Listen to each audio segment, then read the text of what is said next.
അവർക്ക് മക്കളില്ല. വർഷങ്ങൾ കുറേ കഴിഞ്ഞു. തിരുവനന്തപുരത്തുള്ളൊരു സ്പെഷ്യൽ ഡോക്ടറെ അടുക്ക പോയി. ഗർഭം ധരിക്കാൻ ഉപദേശം തരുന്ന, മരുന്ന് തരുന്ന ഡോക്ടറെ പോയി കണ്ടു. ലീല എന്ന അവരുടെ പേര്, അത്ര എനിക്ക് ഓർമ്മയുണ്ട്. അവിടെ അതിനകത്ത് പേരും ഒക്കെ പറയുന്നുണ്ട്, ആശുപത്രിയുടെ പേരും ഒക്കെ പറയുന്നുണ്ട്. അവിടെ ചെന്ന് കഴിയുമ്പോൾ ഡോക്ടർ നോക്കി വെച്ച് പറഞ്ഞു, നിനക്കിനി കുഞ്ഞുങ്ങളുണ്ടാകത്തില്ല, നിൻ്റെ ഗർഭപാത്രം ചുരുങ്ങിപ്പോയി.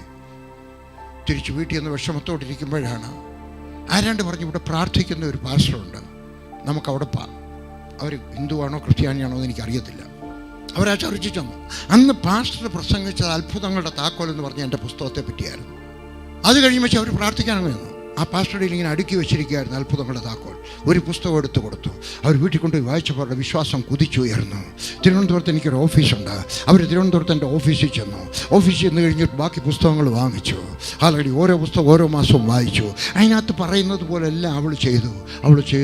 അവൾ ഒരു കലണ്ടർ വാങ്ങിച്ചുകൊണ്ട് വന്നു. ആ കലണ്ടറിനകത്ത് കുഞ്ഞുങ്ങളുടെ പടം ഉണ്ടായിരുന്നു. ആൾറെഡി അവൾ പറഞ്ഞു, എനിക്ക് ഇതുപോലുള്ളൊരു കുഞ്ഞുണ്ടാകും.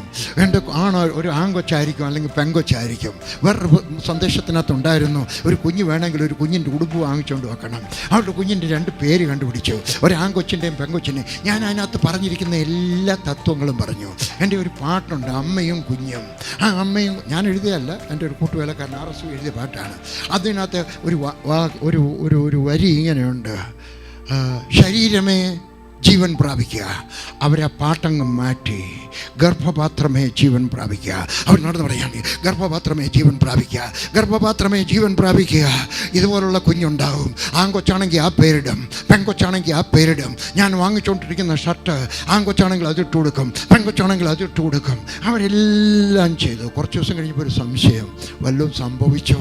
അവരാ ഡോക്ടർ ലീലയെ പോയി കണ്ടു. ലീല ചോദിച്ചു, എന്താ വന്നേ? എൻ്റെ ഗർഭപാത്രം ഒന്നുകൂടെ നോക്കാൻ. അത് നോക്കേണ്ട ആവശ്യമില്ല, ഒരിക്കൽ ചുരുങ്ങിയത് തന്നെ ഇനി ഇന്നാരെ ആവത്തില്ല. അവർ പറഞ്ഞു, എന്നാലും ഒന്നുകൂടെ നോക്ക്. ഞങ്ങൾക്ക് രൂപ വേണം, തന്നാട്ടെ, നോക്കാം. അവർ നോക്കിക്കഴിഞ്ഞു പറഞ്ഞു, എനിക്ക് മനസ്സിലാകുന്നില്ല, നിൻ്റെ ഗർഭപാത്രം ഒരു ആരോഗ്യമുള്ള ഗർഭപാത്രമായി നിനക്ക് അന്നയാറാം. 2004 ഫെബ്രുവരി മാസം 29-ാം തീയതി ഇതുവരെ എനിക്ക് ഓർമ്മയുണ്ട്. ആ കുഞ്ഞിനെ കയ്യിലെടുത്ത് പ്രാർത്ഥിക്കാനുള്ള ഭാഗ്യം എനിക്ക് കർത്താവ് തന്നു.